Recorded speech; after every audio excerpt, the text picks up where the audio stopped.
Parang naglolokohan tayong lahat. Pinapagalitan nyo yung DPWH, pero yung totoo, the corruption starts with Congress owning contractual companies, these construction companies, and getting alleged kickbacks. So, will you call them? Tanong ko po, Mr. President, kailan po kaya mangyayari na may makukulong? Walang makukulong. At kailan po ito? Palagay ko, Ito, bago hindi palagay ko, alam ko. Dito palagay niya mga kadudex, alam niya, okay, alam mo, sige. Ha? Absolute, ha? Bago magpasko, marami dito sa napangalanan dito ay palagay ko. Akala ko di palagay, palagay pala. Ano ba talaga, Mr. President? Ha? Baka hindi ka mapalagay. Yun siguro yung gusto mong isabi. Nasa ano na, matatapos na yung kaso nila, buo na yung kaso. Makukulong na sila. Wala silang Merry Christmas. Before Christmas, makukulong na sila. Holy sa bibig si Marcos Jr. sa bagong interview niya today, mga kadanatics. Nako naman! At kay Ridon, binanata ni Karen Davila. Nako, may interview kasi sila, mga kadanatics. At eto, ano ba ang kinakatakutan ni Marcos Jr., mga kadanatics? Come November 16, 17, and 18, alam naman natin, mga kadanatics, that is a nationwide rally, mga kadanatics. At ito, panoorin natin. Punta muna tayo kay Ridon Kokey, mga kadanatics. Parang naglolokohan tayong lahat. Pinapagalitan nyo yung DPWH, pero yung totoo, the corruption starts with Congress owning contractual companies, these construction companies, and getting alleged kickbacks. So, will you call them? At ito talagang si Kokey Ridon, mga kadanatics, ha? Alam nyo ba na iimbestigahan yung flood control sa Davao City? Kahapon, parang nipresent niya kahapon, mga kadanatics. Tapos ngayon, iimbestigahan yung Farmally ni Tatay Digong, sa panahon ni Tatay Digong, at yung Dolomite Beach. Anong klaseng utak meron itong si Kokey Ridon, mga kadanatics? Nakakagalit talaga. Sobra. Habang yung mga kasama niyang demonyong mga kurap na sa House of Representatives, mga kadanatics, hindi man lang mapangalanan. Eto, galit na galit itong si Karen Davila. Well, ang trigger po for the Tri-Committee to invite anyone, including legislators, including... No, will you call Zaldico? That's a direct question. I mean, I saw that hearing, and actually barraging the DPWH, the agencies, they're not the prime. They're not the masterminds of the corruption here, right?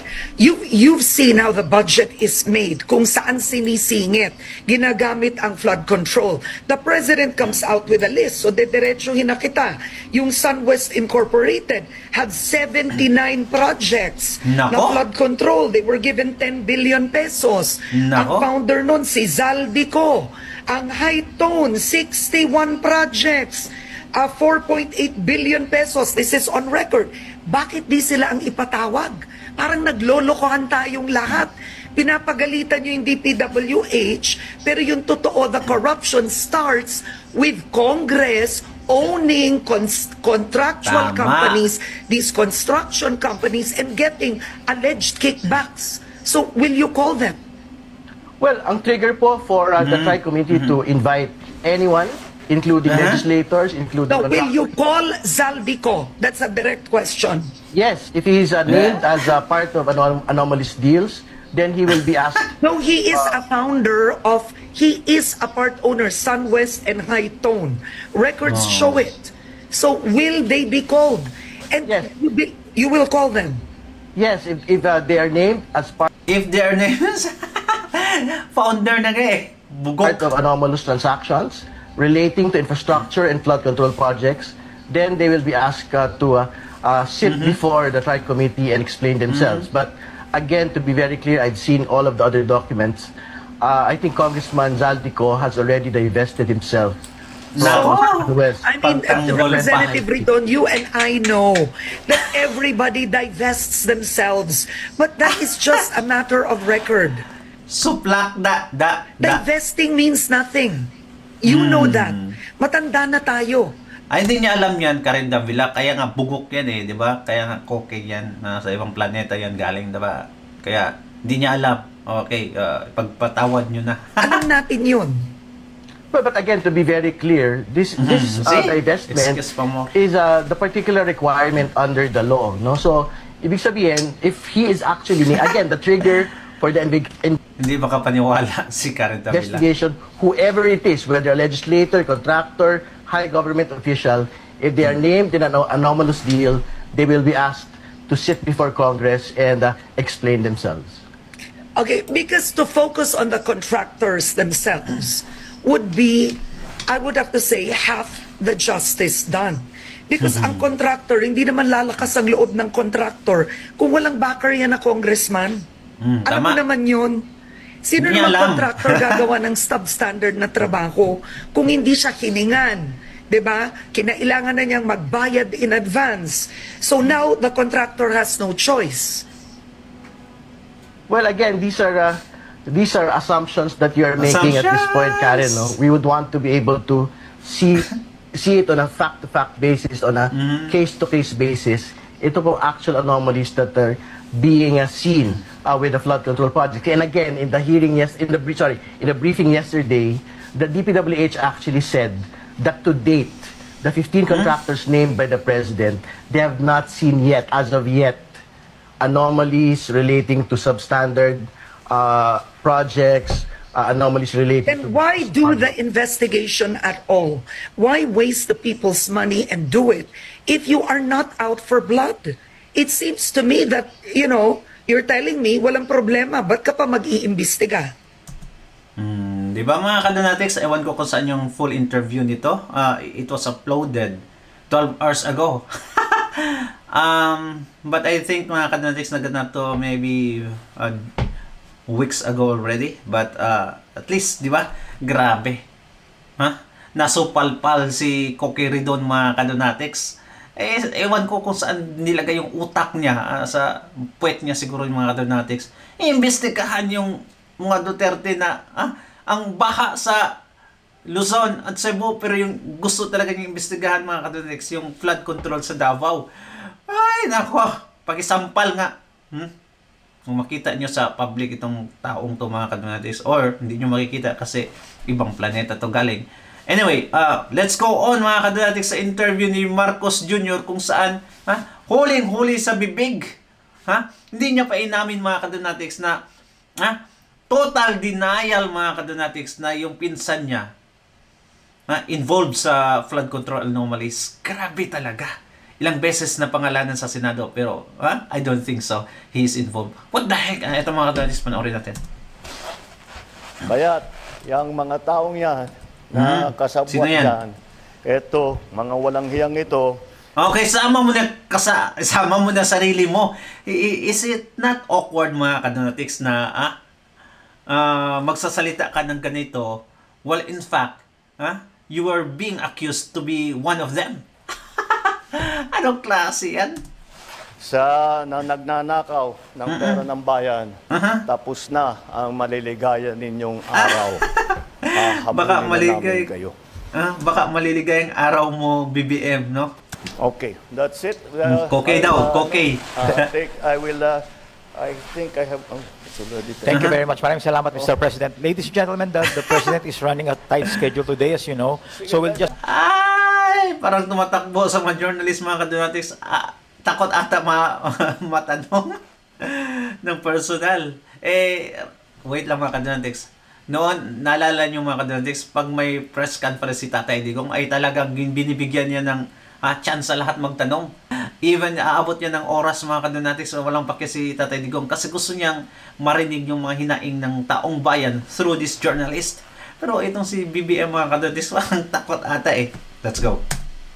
I'll take two questions. We'll take two questions from the floor. The first question will be from Al. Two questions. Magandang Ayan umaga po.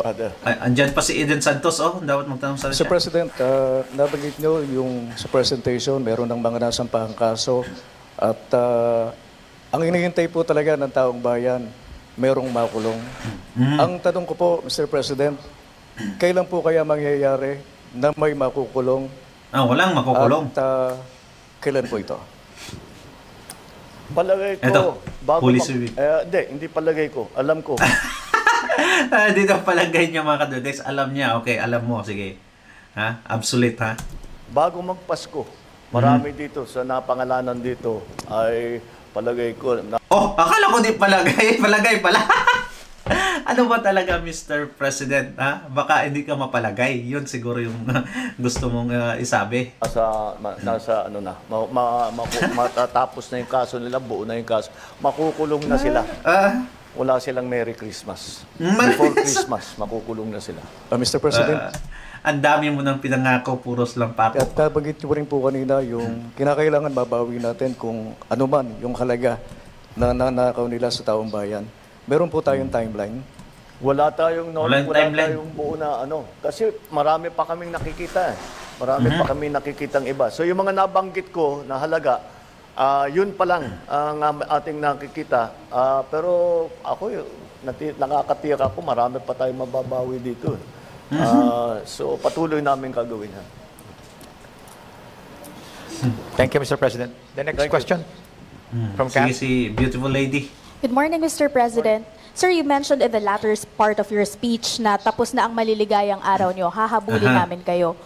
The nation's question is, why is former Congressman Zaldico's passport not yet canceled? And what is the government doing to actually either convince him or force him to return to the Philippines? I think that's best directed at the lawyer because it's a legal answer. And the legal answer is because hindi pa nasampahan ng kaso, therefore the request for the cancellation of his passport cannot yet be made. Can you imagine mga kadonatics? Ilang buwan na nakalipas. 6 na buwan na ata mga kadonatics. Pero anong nangyari? Wala pang kaso na sampahan. Despite of these witnesses mga kadonatics pointing to Zaldico and Romualdez. Pagkapalpak talaga. Di ba? Mahina talaga itong gobyernong ito mga kadonatics. However, when that time However daw. comes, we will immediately cancel his passport. Nako, when the time comes mga kadonatics, makapag-apply na yan ng asylum kung saang bansa gusto niya. Canceling the passport at that time mga kadonatics is useless. I'm not a lawyer, so I cannot. I'm not the best person to explain it. But Why that's are the you explaining? procedure. You have to give grounds for the cancellation of the passport, and those grounds will be based on the cases that will be filed against him. Nako, kung ordinaryo lang yan mga kadonatics at hindi kalyado nila, matagal na yung nabalik sa Pilipinas.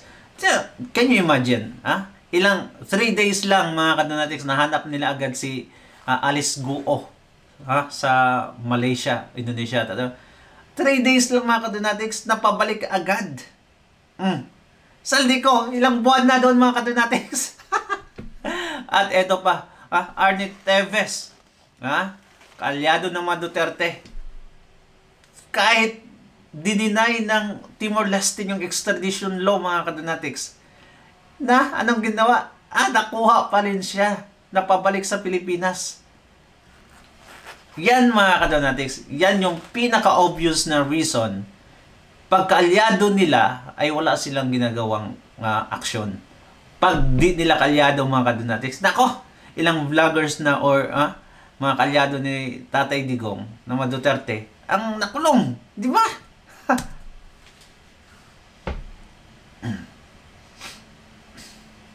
Ano ba?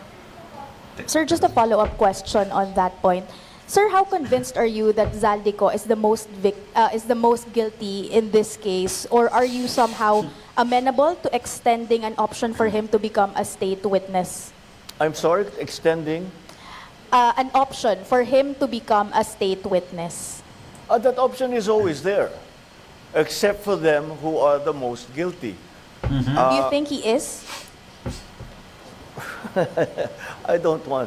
And then pag sinabi ko, sasagutin kita, sasabihin nyo, prejudge. Let the courts do their work. Let the judges do their work. Yun ang ano sa kanila. Ayan nga, Mr. President, one more question, please. While we navigate this corruption scandal, the economy is taking a hit. The peso hit an all-time low yesterday. Third quarter GDP is at 4%. The stock market is at pandemic levels. What is the Grabe. plan to recover investor confidence? At ano ho ang plano para sa economic recovery? Walang plano. Well, once Walang... but the reason that we had that is that there really was a downturn in economic activity. You have to remember that it's not only because of these problems. Yung bagyo, yung nawala na working days. Working days, ano may working days? Sa ekonomiya natin. Ano ba? Because of climate change. And Akala ko ba, Mr. President, normal lang yung bagyo sa Pilipinas? Bakit naka-apekto sa ekonomiya ng Pilipinas? Akala ko ba na dapat ibahin natin yung perspective towards this flooding? Tingnan yung mga pananalita niya, mga kadunatics. Baliktad-baliktad yung mga premises niya. you have to also remember the situation, the global situation. We are not the only ones suffering the shocks that come from the new trade structure that has been imposed on the rest of the world. Nako, bakit yung Vietnam, mga kadunatics, pataas yung ekonomiya nila? And so we are all adjusting to that. Kaya yung mga growth rate na lahat ng grupo all around the world is falling. But marami tayong measures na ginawa because the public spending now will be increased, and to make sure that by the end of the year that the levels of public spending are according to our original plan. So mababawi natin yung nawala sa third quarter. Sir, one more point on your presentation. Very obvious, very noticeable po na marami sa mga pangalan binanggit ninyo, DPWH officials, contractors, pero kakaunti, if at all, yung mga nabanggit na legislators who are. Well, no, they're part of the list. We'll give you the complete list. I just didn't go through them because there are like 37 of them. So you'll get, as I said, you'll get the. Hindi mo talaga minention yan, no? Yung mga contractors na tayo kasi maliliit, mga kadunatics, pero yung mga legislators na involved sa anomalyang mga kadunatics, mga kaalyado niya. Briefer, which will give you more detail on all of the things that I've said today. Is the former speaker included in the list, sir? Ayan na. I don't think so because the only evidence that has been made against him is in the Senate. In the Senate. Bakit ganon? Naniniwala kayo na corrupt yung mga Diskaya, tapos yung mga pinagsasabi nila, yung mga names na involved, hindi nyo pinapaniwalaan? Anong kagaguhan yan, Mr. President? Minention si Speaker. Si Gutesa. Minention din niya si Speaker, mga kadunatics. Ano pa? What more? Ay, nako. So, I don't know. No, with the Speaker, no. Not as yet. Not as yet. If something else comes out, then he might have to be answerable for something. So, again, we don't file cases for optics. We file cases to put people in jail. That is political or to make people answer. I know that there are many suggestions of who else we should file cases against. Well, we're fine with that. Provide us the evidence and we will file cases against them. Kaya sinabi ko, napakahalaga yung sumbong sa Pangulo. Sumbong sa Pangulo, wala kang ginagawa. So, pagpatuloy ninyo yung inyong pagsumbong. At bigyan nyo kami ng lahat ng ebidensya na meron kayo. Kami pang nagiging investigador ngayon. Para magamit natin, para kasuhan kahit sino. Wala naman, walang immune dito walang exempted dito sa mga investigasyon na ito. Alright? Walang maniniwala sa iyo, Mr. President. At eto, bakit hindi mo mabanggit itong si Romualdez na kahit konti mga kadunatics involved, hindi talaga nila mabanggit. Bakit nag-resign bilang speaker itong si Romualdez? Bakit pumunta sa ICI, mga kadunatics? Bakit gagawing state witness si, si Romualdez kung hindi pala guilty. Those are the things that would tell mga kadonatics na talagang involved itong si Tambaluslos. Pero nga, pinsan ng Pangulo, walang immunity. Anong walang immunity? Ang dami ng immunity na nangyari mga kadonatics. Di ba? Ano pa? Ano pa ang kailangan natin mga kadonatics? We are more than disappointed. Okay. November 16, 17, at 18. Ang araw na kinakatakutan ni Bangag at Zatnas. Ano kaya mga kadonatics? Ano kaya ang mangyayari this time? Ha? Bakit kinakatakutan nila tong dates na to? Anyway, alam naman natin mga kadonatics na there would be a nationwide rally. Big rally mga kadonatics. Elan ko. Baka aabot na ng milyon. Anong sabi ng mga kadonatics natin dito? Hindi pa nanalo ang kasamaan sa kabutihan. Itatak mo dyan sa maliit mong kukote. Oh, may naligaw na loyalist mga kadonatics. Yan daw ang araw mapapahi ang mga didilis. Rally para sa mga Pilipino. Sumali na po ang lahat. Galit sa mga magnanakaw ng kaban ng bayan at nag-record ng accountability. Sana magtagumpay sila. Sana may mangyari na sa bayan natin. Tama na, sobra na ang pang-aabuso. Yes, tama kayo mga kadonatics. Ha? Sobra na talaga. Anyway, comment down below mga kadonatics. And please, do subscribe and like this video. Ingat palagi mga kadonatics. God bless. Bye-bye.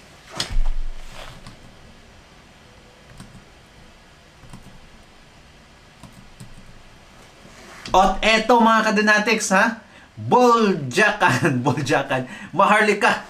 O, basahin lang natin mga kadonatics. Anong sinabi niya dito? Lakihan natin ng konti para makita niyo yung lahat.